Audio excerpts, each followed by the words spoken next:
இன்னைக்கு சப்ளிமெண்ட்ரியில் அந்த 64 கலைகளில் தான் நேற்றுக்கு 32 வரைக்கும் தான் பார்த்தோம். அதுக்கப்புறம் நம்ம பார்க்கல. 32வதா ரசவாதம்னு பார்த்தோம். ரசவாதம்ன்றது வந்து இயற்கை முறைகள் கொண்டு தாழ்ந்த உலகங்களை உயர்ந்த உலகங்களாக மாற்றுறது. தாழ்ந்த உலகங்கள்லாம் இரும்பை பவுனாக்குறது. சித்தர்கள் அந்த காலத்தில் சித்து வேலை செய்வான்னு தெரியும் சொல்லியிருக்காங்க. நீங்கள் எல்லாம் கேள்விப்பட்டிருக்கீங்களான்னு தெரியல. என்னுடைய வயசில் சொல்லுவாள். அதுவும் நான் பார்த்ததில்ல, கேள்விப்பட்டிருக்கேன். பார்த்ததில்லை, கேள்விப்பட்டிருக்கேன். எங்கள் தாத்தா, எங்கள் பெரியப்பாவெல்லாம் சொல்லுவார். எங்கள் அப்பா பெரியப்பாலாம் ரசவாதம்னு அந்த இரும்பை தங்கமாக மாற்றுறது. பச்சளையை புழிஞ்சு விட்டாலும் அந்த மூலிகைகளை கொண்டு இரும்பு வெள்ளியை தங்கமாக மாற்றுறது. அந்த மாதிரி அலுமினியமே அந்த காலத்தில் இல்லை. அலுமினியமே இல்லை. செம்பை தங்கமாக மாற்றுறது. இது மாதிரி உயர்ந்த உலகங்களாக மாற்றுறது. அதான் ரசவாதன்றது. அது ஒரு கலை. அதுக்கு அடுத்தது பூமி பரீட்சை. பூமி பரீட்சைன்றது அதுதான் இன்னைக்கு நீரோட்டம் கண்டுபிடிக்கிறாங்க பாருங்க. அது அந்த காலத்தில் வெறும் நீரோட்டம் இல்லை, எந்த இடத்துல நீர் இருக்கு தண்ணி இருக்குன்றதையும் சொல்லுவாங்க. அது ஒரு கலை. நீரோட்டம் மட்டும் இல்லை, என்னென்னவோ கண்டுபிடிப்பாங்க அவங்க. இந்த இடத்துல வந்து புயலை விளையும், இந்த இடத்துல கோதுமை விளையும், இந்த இடத்துல நெல் விளையும், இந்த இடத்துல எதுவுமே வராது, எதுவுமே வளராதுன்னு வாங்க ஒரு இடத்த காமிச்சு. இந்த இந்த எண்ணெய் இந்த இடத்துல வந்து எந்த செடியுமே வளராது. அதுக்கேற்ற மாதிரி புல் பூண்டு கூட வளராது. எல்லாம் பட்டு போய் அப்படியே கட்டாந்தரையாவே தான் கிடக்கும். கடைசி வரைக்கும் அப்படியே வந்தாலும் செத்து போயிடும். கொஞ்சம் வளரும் போது செத்து போயிடும். அது பூமியை பார்த்தே கண்டுபிடிச்சிருவாங்க. இந்த காலத்தில் மண்ணை எடுத்து டெஸ்ட் பண்ணி கண்டுபிடிக்கிறாங்க இல்லையா? அப்படி நின்று பூமியை மண் அப்படி கையில் எடுத்து பார்த்தாங்கன்னா போகிறோம். இந்த மண்ணில் என்னென்ன வரும், எது வரும் வராதுன்றதை அப்படியே சொல்லிடுவாங்க. கண் பார்வையிலேயே சொல்லிடுவாங்க. அது ஒரு கலை, பூமி பரிசை கலை. அதுதான். அடுத்தது வசீகரம். வசீகரம்ன்றது வந்து அது உண்மையாகவே ஒரு கலை தான். வசீகரம்ன்றது உண்மையாகவே ஒரு கலை தான். யாராக இருந்தாலும் எதிர்களை தன்னை நோக்கி ஈர்க்கிற கலை, தன்பால் ஈர்க்கும் கலை.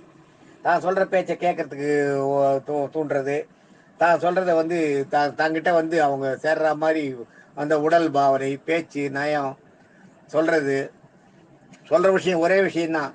யாரோ சொன்னால் அது ஏற்றுக்க மாட்டாங்க. ஆனால் அந்த ஒரு சில பர்டிகுலர் ஆளுங்க சொன்னாங்கன்னா ஏற்றுப்பாங்க.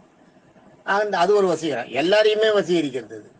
அது வசீகரம்னா இப்போ எத்தனை 2 பேரும் இல்லை, எல்லாரையுமே வசீகரிக்கக்கூடிய அந்த சக்தி. மற்றவர்களை தன்பால் ஈர்க்கும் கலைன்னு பேர். அது வேற. அப்புறம் மோகனம்ன்றது என்னன்னா மயங்க வைக்கும் கலை. மயங்க வைக்கிறதுனா மயக்காட்சி கொடுத்துறது இல்லை. உங்களுக்கு தெரியும் நம்ம இவங்க கிட்ட போகக்கூடாது, இவங்க கிட்ட பேசக்கூடாதுன்னு தெரியும், இந்த காரியத்தை நம்ம பண்ணக்கூடாதுன்னு தெரியும். இருந்தாலும் அதை உங்களை வச்சே பண்ண வைக்கிறது. மயங்காதான் ஒரு மயக்கத்தை, ஒரு போதைன்னு பார்த்தீங்களா? அந்த மாதிரி ஒரு இதை உண்டு பண்ணிடுறது உங்ககிட்ட. அவங்க பேசுகிற பேச்சில் நீங்கள் தானாகவே மயங்கிடுவீங்க. அப்படியே அவங்க சொல்கிறதெல்லாம் கேட்டு அப்படியே தலையாட்டிட்டு இருப்பீங்க. அவங்க சொல்கிறதெல்லாம் கேட்டு அவங்க சொல்கிற மாதிரிலாம் செஞ்சுட்டு இருப்பீங்க. தெரியும், உங்கள் நல்ல தெரியாமல் இல்லை, நீங்கள் உங்கள் நல்ல தெரியும் நம்ம செய்கிறது தப்புன்னு தெரியும். நம்ம செய்யக்கூடாது, இந்த காரியம் நம்ம செய்யக்கூடாதுன்னு தெரிஞ்சே செய்வீங்க. அதுதான் உங்களை ஒரு மயக்க நிலையில கொண்டு போய் உங்களை செய்ய வைக்கிறது. அதுதான் மோகனம். அடுத்தது வந்து ஆக்ரணம். ஆக்ரணம்ன்றது என்ன தெரியுங்களா? அது ஒரு பெரிய கலை. ஆக்ரணம்ன்றது வந்து ஒரு பெரிய கலை. என்னன்னா தன்னோட குணம் என்னவோ அதே மாதிரி தன்னோட கருத்தை இதை வந்து மற்றவங்களை ஏற்றுக்க செய்கிற கலை. ஆர்கியூ பண்ணுறது இல்லை. மற்றவங்க கிட்ட ஆர்கியூ பண்ணுறது வேற, அது இல்லை. ஆர்கியூ பண்ணி வெற்றி கிடைக்கும், ஆனால் உங்களுக்கு ஏற்றுப்பாங்களான்றது தெரியாது. ஏற்றுனாங்களா ஏற்றுக்கலையான்றதே தெரியாது. அது மாதிரி எத்தனையோ சைவ சமயத்துக்கும் புத்திஸ்ட்டுக்கும் ஜெயினர்களுக்கும் வந்திருக்கு. நிறையா அது மாதிரி வந்திருக்கு. கொஞ்சம் பேர் வந்து சைவத்தை ஏற்றுன்னு சைவத்தில் வந்தாங்க. நிறைய பேர் வந்து சைவத்தில் யாராவது கழுமரம்னு உண்டு. அந்த காலத்தில் கழுமரம்னு தெரியுமா உங்களுக்கு? தெரியல. கழுமரம்ன்றது என்னென்னா கோன் வந்து அடி ரவுண்ட் ரொம்ப சின்னதாக இருக்கும், நல்ல ஹைட் இருக்கும், ஷார்ப்பாக இருக்கும் கோன். அதுதான் கழுமரம். அது பேர் கழுமரம். அவங்க ஜைனிஸில் வந்து என்னென்னா ஏதாவது ஒரு தோத்து அது அவங்க ஜைன மதத்தில் வந்து அவங்களால சாதிக்க முடியலன்ற ஒரு நிலைமை வந்துன்னா கழுமரம் ஏறுறதுன்றது அவங்களுக்கு அது ஒரு பனிஷ்மெண்ட். அந்த காலத்தில் ராஜாக்களே இந்த நம்ம இந்து ராஜாக்களே அந்த பலனை அந்த மாதிரி பனிஷ்மெண்ட்டை கொடுத்துருக்காங்க. அது என்ன பண்ணுவாங்க, அந்த தண்டிக்கப்பட வேண்டியவங்க தூக்கி அந்த கழுமரத்தில் அந்த ஆசன வாயை அந்த கழுமரத்து முனையில் வச்சு விட்டுருவாங்க. அவங்களோட ஓன் வெயிட்டுக்கு அப்படியே உள்ளுக்குள்ளே இறங்கி காத்தால வந்து பார்த்தா அந்த அந்த ஷார்ப் அந்த இது வந்து அந்த கூறு வரும்போது தலை வழியாக வெளியில் வந்துருக்கும். அவள் பார்த்துக்க அது எவ்வளோ ஒரு பயங்கரமான தண்டனைன்னு. அதுதான் கழுமரம் ஏறுறது. அந்த மாதிரி தான் நினைச்சதை ஏற்றுக்க வைக்கிறது. ஏற்றுக்கலன்னா இது மாதிரி போகிறது. அது கிடையாது. நம்ம சொல்கிறது ஆர்கியூமெண்ட் கிடையாது. இது என்னன்னா நீங்கள் ஏற்றுதான் ஆகணும். உங்களை ஏற்றுக்க வச்சிருவோம். அது ஒரு சாமர்த்தியம். தான் நினைச்சதை உங்களை ஏற்றுக்க வைக்கிறது. ஏற்றுக்க வைக்கலன்னா கொஞ்சம் கொஞ்சமாக கொண்டு வந்து கிட்ட உங்ககிட்ட அப்படியே சேர்க்கறது. அதெல்லாம் ஒரு டெக்னிக் தான். அதுதான் டெக்னிக் தான் கலை. நீங்கள் அதுதான் அது ஒரு டெக்னிக் தான். கொஞ்சம் கொஞ்சமாக கொண்டு வந்து உங்ககிட்ட சேர்த்து முதல்ல நீங்கள் மாட்டவே மாட்டேன்னு ஆல்ரைட் சரி பரவாயில்ல, நீங்கள் அது இல்லாட்டா பரவாயில்ல, இது ஒன்று பண்ணுங்களேன் அப்படின்றது. அவங்க அதை பண்ணுவாங்க. அதுக்கப்புறம் ஆல்ரைட் நல்லா பண்ணுறீங்களே, கரெக்டாக பண்ணுறீங்களே அப்படின்னு கொஞ்ச நாள் விட்டுட்டு இன்னும் ஒன்று பண்ணீங்கன்னா நீங்கள் தான் வேண்டான்றீங்க, பரவாயில்ல தெரிஞ்சுக்கிறதுல இருந்த இப்போ இன்னும் ஒன்று பண்ணுங்களேன், இதையும் பண்ணுங்களேன் அப்படின்னு அதை பண்ணுவீங்க. தெரிஞ்சு வச்சுக்கிறது தப்பு இல்லையே, உலகத்தில் எல்லாத்தையுமே தெரிஞ்சுக்கலாமே. நீங்கள் ஃபாலோ பண்ணுங்கன்னு சொல்லல. சாமி கும்பிடாதவனை சாமி கும்பிட வைக்கிறது, சாமி கும்பிடுறவனை கும்பிடாத வைக்கிறது, அதெல்லாம் கூட தான். அதெல்லாம் கூட தன் குணத்தை மற்றவங்களை ஏற்றுக்க வைக்கிற கலை தான். சாமி கும்பிடாதவங்கள கொண்டு போய் கோயிலுக்குள்ள சும்மா நீங்கள் வாங்க என் கூட வந்து நில்லுங்களேன் போகிறோம், வேற ஒன்றும் பண்ண வேணாம், நீங்கள் பாட்டு வாங்க, நீங்கள் உங்களுக்கு தான் சாமி இல்லைன்னு போது நீங்கள் பாட்டு கூட வந்து நிற்க வேண்டியதானே. வரத்துக்கு பயப்படுறீங்கன்னா நீங்கள் அப்போ சாமிக்கு பயப்படுறீங்கன்னு தானே அர்த்தம். அதில் என்ன இருக்கு, வாங்கலேன் நீங்கள் பாட்டு நீங்கள் வந்து இல்லைங்க எல்லாரையும் போல. அந்த சிற்பங்கள்லாம் பாருங்கள், கோயிலை சுற்றி பாருங்கள் எப்படி இருக்குன்னு, எவ்வளோ அழகாக ராஜாக்கள் கட்டிருக்காங்கன்னு பாருங்கள்.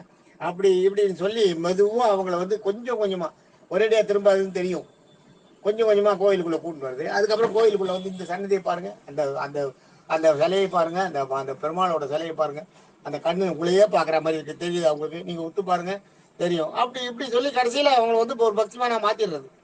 அது ஒரு கலை.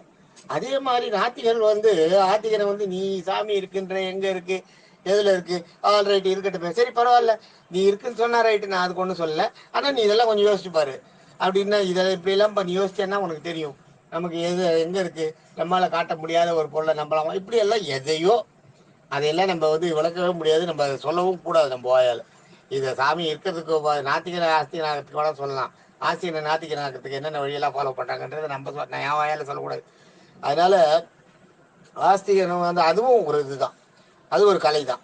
அதுதான் ஆக்ரோணம்னு பேர். ஆக்ரோணம்ன்றது தன் குணத்தை தன் கருத்தை மற்றவர்களை ஏற்றுக்கொள்ள செய்கிற கலை ஆக்ரோணம். அதுதான். அடுத்தது உச்சாடனம். இந்த உச்சாடனம் இருக்கு, உச்சாடனம் வந்து ரொம்ப அதுதான் மாந்திரிகம்ன்றா பார்த்தீங்களா. மாந்திரிகம் பண்ணுறதுன்றது அதுதான். நம்ம மலையாள மாந்திரிகம்ன்றாங்களே, மலையாளம்னு இல்லை மாந்திரிகம், அது அவங்க நிறையா அவங்களுக்கு அந்த இது தெரியும், அதனால மலையாள மாந்திரிகம்னு உச்சாரணம் தான். பிறரை ஒன்று ஒருத்தரை வந்து அந்த இடத்துலேருந்து ஓட வைக்கிறது, இல்லாட்டா எங்கேயோ இருக்கிறவரை உங்கள் பக்கமாக இழுக்கிறது. நீங்கள் அந்த மந்திரம் உச்சாரணம் பண்ண பண்ண பண்ண பண்ண பண்ண ஆட்டோமேட்டிக்காக நீங்கள் அவங்ககிட்ட வந்து நீங்களாவே வந்து சேர்ந்துருவீங்க. அதே மாதிரி சிலதை வந்து உங்ககிட்ட வரும், நீ இந்த மந்திரம் உச்சாரணம் பண்ண பண்ண பண்ண பண்ண அந்த தேவதையால் உங்ககிட்ட வர முடியாது, தானாக பயந்து அடிச்சு நெருப்பு கக்கும், நெருப்பு மேலே விழும், ஒரு எல்லை கூடு மாதிரி இருக்கும், எல்லையை தாண்ட முடியாது, உச்சாரணம் பண்ண பண்ண கிட்ட நெருங்க முடியாது, கையை வைக்க முடியாது, அந்த மாதிரி இருக்குது. அதுதான் உச்சாடனன்றது, அதான் மாந்திரிகன்றோம் இல்லையா, அதுதான் உச்சாடனம். அதுவும் ஒரு கலை தான், அந்த கலையை கற்றுக்கிறது. அதே மாதிரி பார்த்தீங்கன்னா